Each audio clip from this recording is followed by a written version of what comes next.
My Vidya Broad's online study session. Today we will be discussing regarding the reading section again, but today I want to touch upon reading and writing fill in the blanks type of questions.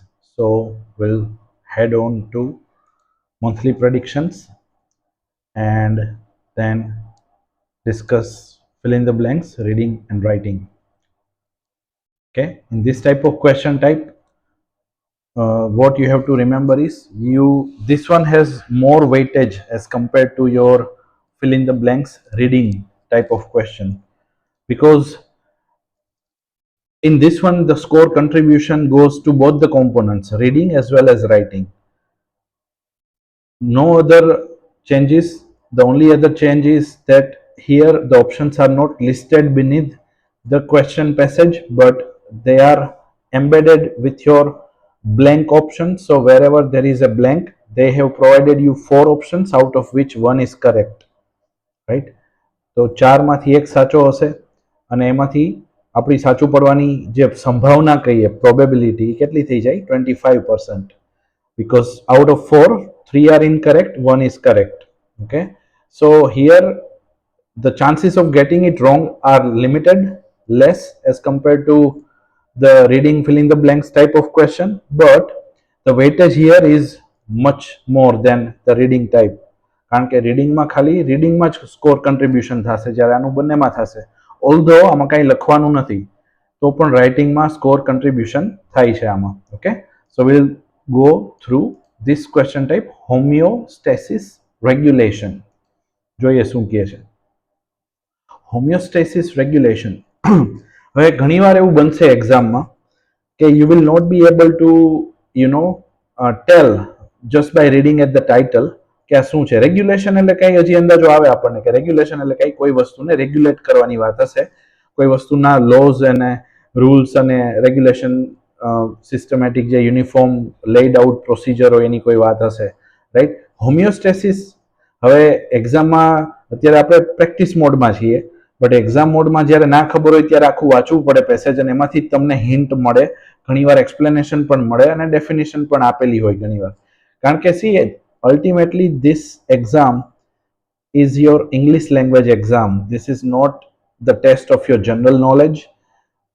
કોઈ પણ એવો word કે જે jargon ફોર્મમાં હોય કે જે technical હોય તો એનું એક્સપ્લેનેશન એ લોકોએ આપેલું જ હશે, એટલું ધ્યાન રાખો, right. So if you read the lines and if you can read between the lines, trust me, they have that tactic which always gives you some idea कि इसमें क्या है क्या नहीं है. और मान लो कि नहीं पता चल रहा आपको, मानी लो कि खबर नहीं ज पड़ती આપણને કે આમાં શું છે, તો હંમેશા ઓપ્શન્સ વાંચવાની ટ્રાય કરો, કારણ કે અલ્ટિમેટલી આપણું આ પ્લેઝર રીડિંગ નથી, આ રીડિંગ શું છે, પર્પઝ રીડિંગ છે. આપણો પર્પઝ છે આમાં સ્કોર કરવો. સ્કોર કરવા માટે આ જેટલી બ્લેન્ક દેખાય છે સામે 4, એના ઓપ્શન્સ જોવાના. એમાં પણ 4 ઓપ્શન એવું બનશે કે બધાના આન્સર તમને કદાચ બધાના મિનિંગ વોકેબ્યુલરીના નહીં ખબર હોય, પણ જેના ખબર છે એમાં જોવાનું કે એ ફિટ બેસે છે, એમાં મિનિંગ નીકળે છે, તો એ જ તમારો આન્સર હશે. You don't need to know all the meaning of all the words listed there. ખબર હોય તો વેલ એન્ડ ગુડ, બહુ સારું, પણ નથી ખબર તો you don't have to panic, right. અને પ્રેક્ટિસ મોડમાં એટલું ઇમ્પ્રુવમેન્ટ લઈ આવો કે તમને વોકેબ્યુલરી પણ ઇમ્પ્રૂવ થાય. લેક્સિકલ રિસોર્સ જેને કહેવાય, લેક્સિકોન કહેવાય. આયલ્સના સ્ટુડન્ટ્સ પણ એના ઉપર ખાસ એસે રાઇટિંગમાં, સ્પીકિંગમાં મહેનત કરતા જ હોય છે. પીટીના સ્ટુડન્ટને પણ કોઈ વાંધો નહીં આવે જો they continue practicing in a systematic way. હવે એ કઈ રીતે થાય? માનો કે તમે આમાં પ્રેક્ટિસ કરો છો અને કોઈ નવો વર્ડ આવ્યો, જેમ કે હોમિયોસ્ટેસિસ, તમને ખબર નથી કે એનો મિનિંગ શું થાય, તો તમારે શું કરવું જોઈએ? You should develop a habit to have a dictionary or a thesaurus in your mobile phone. જેમ બીજી બધી એપ યુઝ કરતા હોય આપણે સોશિયલ મીડિયા, એમ એ એપ પણ યુઝ કરો કે જેને લઈને તમને ખ્યાલ આવે કે આ વર્ડનો મિનિંગ શું છે. એ તમે એમાં ટાઈપ કરશો, સીધો તમને મિનિંગ, એના એક્ઝામ્પલ, કઈ ટાઈપનો વર્ડ છે, એડજેક્ટિવ છે, નાઉન છે, વર્બ છે, એના કયા કયા ફોર્મ છે, રાઈટ, એ બધું બતાવશે. એનું એક સેન્ટેન્સ પણ એક્ઝામ્પલ આપીને બતાવશે, એનું એક્સપ્લેનેશન હશે. અને થિસોરસ હશે તો એના સિનોનિમ્સ અને એન્ટોનિમ્સ પણ બતાવશે. સિનોનિમ્સ એટલે સમાનાર્થી શબ્દો અને એન્ટોનિમ્સ એટલે વિરોધાર્થી શબ્દો. તો આ બધું બહુ જરૂરી છે. while you are practicing. Practice વખતે ટેક યોર ટાઈમ, પ્રેક્ટિસ વખતે ગીવ યોર 100%. પણ એક્ઝામ મોડમાં પછી કેમ પ્રિપેર કરવું, એક્ઝામ મોડમાં કદાચ નવો વર્ડ આવે છે તો એને કેમ એન્કાઉન્ટર કરવું એ આપણે જોશું અલગથી. પણ અત્યારે હોમિયોસ્ટેસિસ એટલે આપણા બોડીની એક એવી વ્યવસ્થા કે જે બહારનું એન્વાયરમેન્ટ ચેન્જ થતું હોય છતાં પણ અંદરનું એન્વાયરમેન્ટ છે એ મેન્ટેન કરવાની જે એની હેબિટ છે, રાઈટ, એને કહેવાય હોમિયોસ્ટેસિસ. રેગ્યુલેશન જોઈએ. અક્લાઇમેટાઇઝેશન જો વર્ડ આવ્યો ને એનો સિનોનિમ છે. અક્લાઇમેટાઇઝ થવું એટલે અનુકૂલન સાધવું, કોઈ પણ બાહ્ય પરિસ્થિતિઓ સાથે અનુકૂલન સાધવું.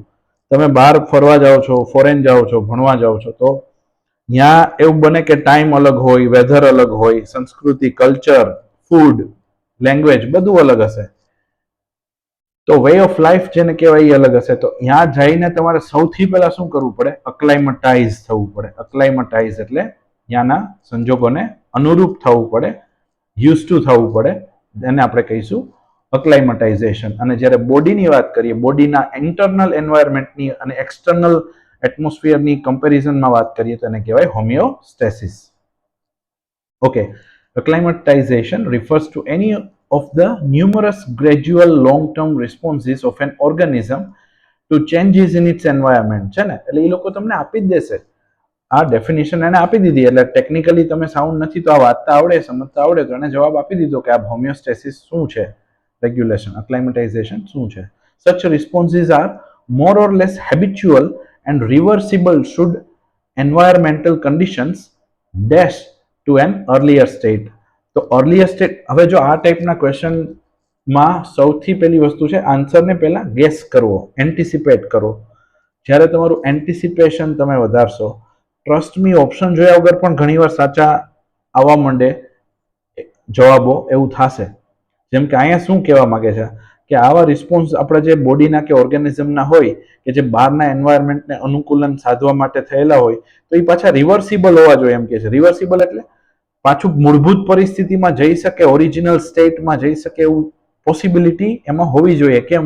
કારણ કે બહારનું એન્વાયરમેન્ટ પાછું ચેન્જ થશે, તો ગરમીમાંથી ઠંડી, ઠંડીમાંથી ગરમી ફોર એક્ઝામ્પલ, તો એના માટે એકવાર રિવર્સિબલ પ્રોસેસ ના હોય તો એકવાર સ્ટેટ ચેન્જ થઈ ગયું પછી પાછું ના જઈ શકે તો એવું ના ચાલે, right.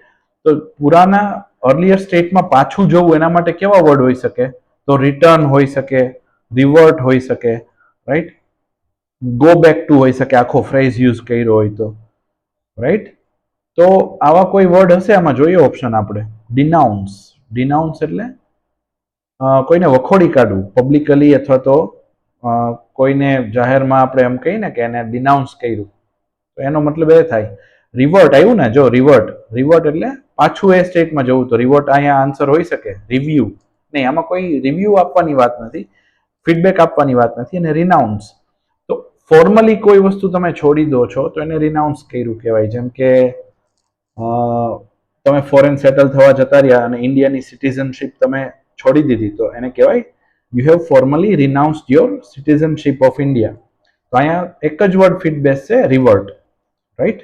The numerous sudden changes that dash rapid and short-term responses via the nervous and hormonal systems are not examples of acclimatization. The numerous sudden changes that dash rapid, હવે આમાં કદાચ ગેસ વર્ક નથી થતું તો વાંધો નહીં, તમે anticipate દરેક વખતે નહીં કરી શકો તો ઓપ્શન જોઈ લેવાના. that prioritize rapid, આમાં પ્રાયોરિટીની વાત છે ના, આમાં કોઈને પ્રાયોરિટી આપવાની વાત નથી.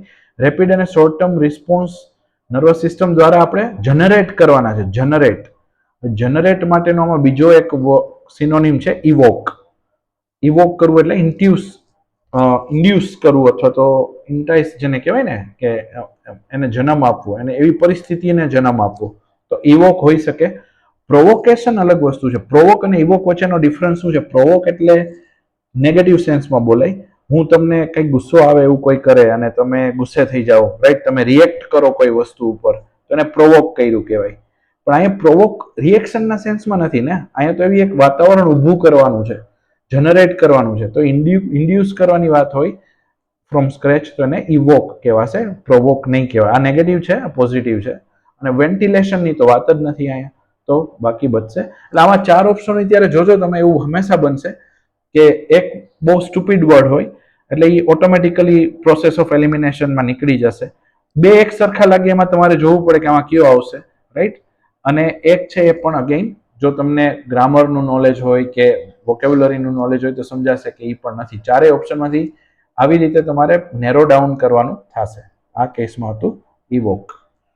An individual organism can regulate its internal processes rapidly to sustain itself within the usual range of environmental changes that it dash hourly or daily. હવે ઇટ છે તો હિસી ઇટ વાળી વાત છે તો અગેન સબ્જેક્ટ ઓફ એગ્રીમેન્ટમાં એસ કે yes લાગે એવો ઓપ્શન હોઈ શકે અહીંયા, છે ને, બધામાં એસ કે યસ લગાડેલું જ છે એટલે એ આપણને નોલેજનું ગ્રામર જે ગ્રામરનું નોલેજ છે એ કામ નહીં આવે અહીંયા કારણ કે બધામાં એને એસ આપી જ દીધો છે. પણ તો પણ જો માનો કે એસ કે યસ વગરનો કોઈ વર્ડ હોત તો આપણે એને ડિસરિગાર્ડ કરી દેત, એને એને એને રિગાર્ડ ના આપત. કેમ? કારણ કે એની જરૂર નથી. પણ આ બધામાંથી કયું લેશું હવે? That it. હવે આવરલી કે ડેલી બેઝિસ ઉપર એને ફેસ કરે છે તો ફેસ કરવું એનું મતલબ શું થાય? એન્કાઉન્ટર કરવું. સકમ થવું તો એનામાં પડી જવું થાય ને, સકમ ટુ ડેથ એવું કહેવાય. રીઇમ્બર્સ કરવું તો પાછું આપવું, કાઉન્ટર કરવું તો ઓપોઝ કરવો, ફેસ કરવું. એને આ ઈ સેન્સમાં છે. અગેન જો આ એક નેગેટિવ ને એક પોઝિટિવ આવ્યો ને, કાઉન્ટર કરવું એટલે ઓપોઝ કરવાના સેન્સમાં છે, ઓપોઝિશનના સેન્સમાં છે. જ્યારે એન્કાઉન્ટર કરવું એટલે એને ફેસ કરવાની વાત છે, રોજે રોજ નહીં સામનો થાય છે એવી વાત છે. તો એન્કાઉન્ટર્સ આવશે અહીંયા. અલગ અલગ એન્વાયરમેન્ટનું એન્કાઉન્ટર થાય છે ઈ સેન્સમાં છે. Homeostatic regulation usually cannot meet effectively large environmental changes such as those that would allow a plant or animal living in the warmth of summer to dash in the cold of winter. હવે એમ કે છે કે આવા plant અને animal જે વોર્મથમાં રહેતા હોય સમરના, એને કોલ્ડ વિન્ટરમાં શું કરવું હોય? તો એને અલાઈવ રહેવું હોય કે એને જીવવું હોય, રાઈટ. તો એના માટે કયો ઓપ્શન હોઈ શકે આમાંથી? જો કન્જંક્શન, સાઇટ. કન્જંક્શન એટલે 1+1 એને કન્જંક્શન કહેવાય. હી એન્ડ હર તો એન્ડ છે એ કન્જંક્શન છે અહીંયા. સાઇટ તો સાઇટ રેફરન્સની વાત છે. કન્સ્ટ્રક્ટ કરવું એટલે બનાવવું, બિલ્ડ. ફંક્શન કરવું એટલે કોલ્ડ વેધરમાં પણ જીવવું, કોલ્ડ વેધરમાં પણ પોતાનું કામ ચાલુ રાખવું, તો ફંક્શન આવશે અહીંયા. જોઈએ, સબમિટ કરો. Yes. So again, I keep telling you and I again advise you that if you apply the logic, if you have the ability to actively read the passage, then trust me, તમારા જે answer છે હંમેશા સાચા પડશે. તો આ ટાઈપના ક્વેશ્ચનમાં શું ધ્યાન રાખવાનું? પહેલા વાંચો, સમજો, પ્લસ જે બ્લેન્ક છે ને સીધા ઓપ્શન જોવાની બદલે એન્ટિસિપેટ કરો કે અહીંયા કેવો વર્ડ આવી શકે, આ શું કહેવા માંગે છે, ગેસ કરો અને પછી ઓપ્શન જુઓ. Trust me, your subconscious mind will also start helping you get the right answer. Okay, so until we meet in the next video with another question type, please do subscribe, follow, like our videos and put comments if you have any doubts or any suggestions. Feedbacks are always welcome. Thank you and see you soon.